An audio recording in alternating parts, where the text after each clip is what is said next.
Okay, good afternoon, class. I hope everybody had a great weekend. Thank you all for coming on time. And let's begin. First, we'll go over our objectives for the day.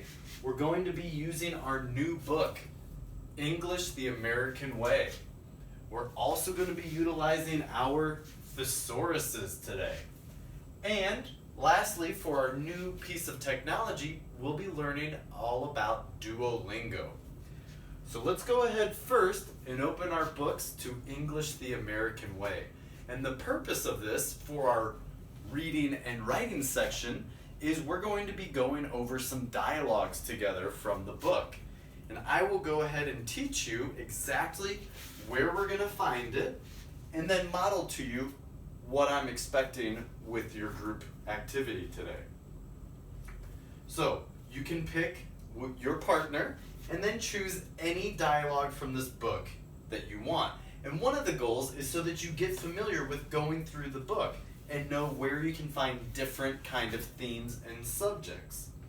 So for example, we have Dialogue 1, Track 36.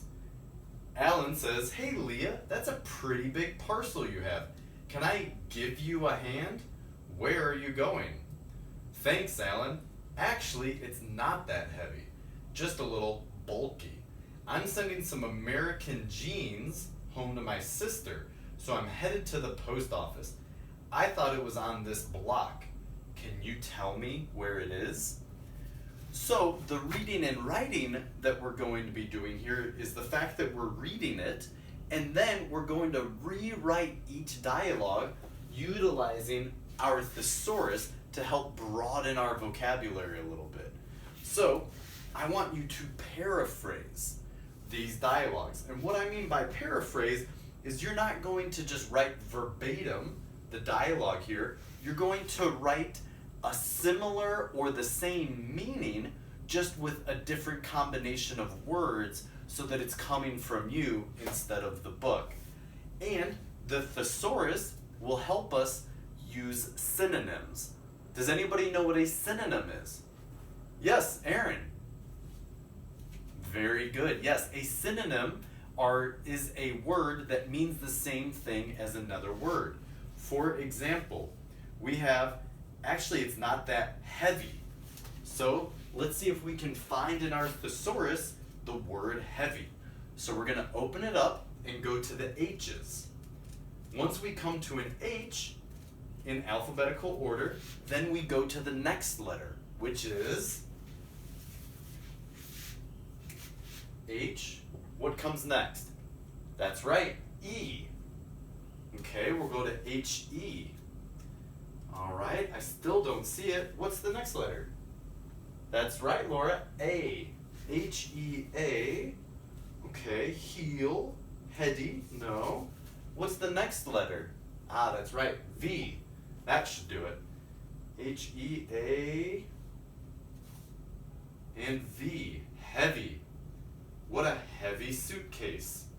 So, some synonyms could be abundant or profuse. That's when we're talking about a heavy rain. But this one relates to our sentence on the weight being heavy. So a synonym there is burdensome or hefty or weighty. Let's use weighty. So we could say, actually, it's not that weighty. And then I also want you to change around the other words. So again, that it's not just going through this word by word, only changing one at a time. So for the guided practice, I want you to get with your partners and start working on this task, and I'll come around and offer help to you.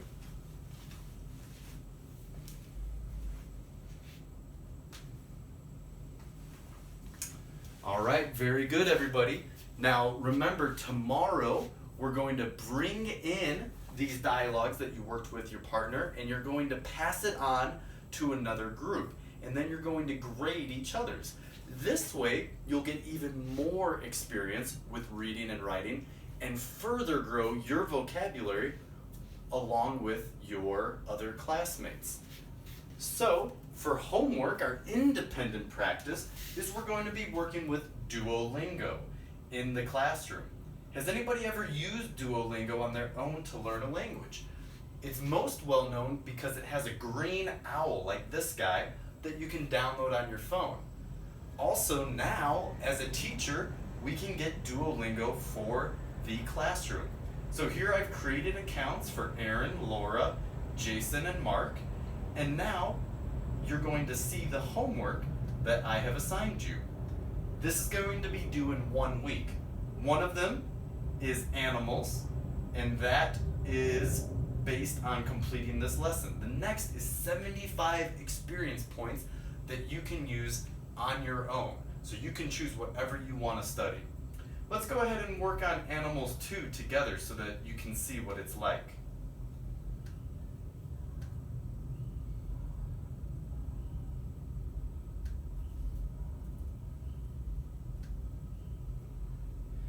So when you click on the link, we're going to see Escribe esto en español.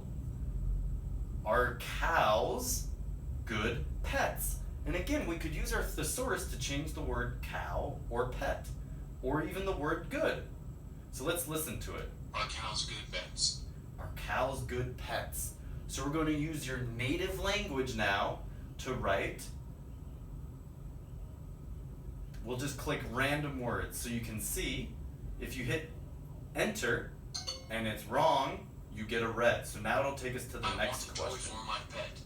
I want a toy for my pet. Quiero un juguete para mi mascota. If we do it right, boom, we get our correct answer. So, does anybody have any questions on that? Remember, you can also download this on your phone, and I have emailed all of you the special link. If you have any trouble with any words and you don't know what they mean, make sure to use your dictionary. So, that's all for this class, and I look forward to seeing you soon.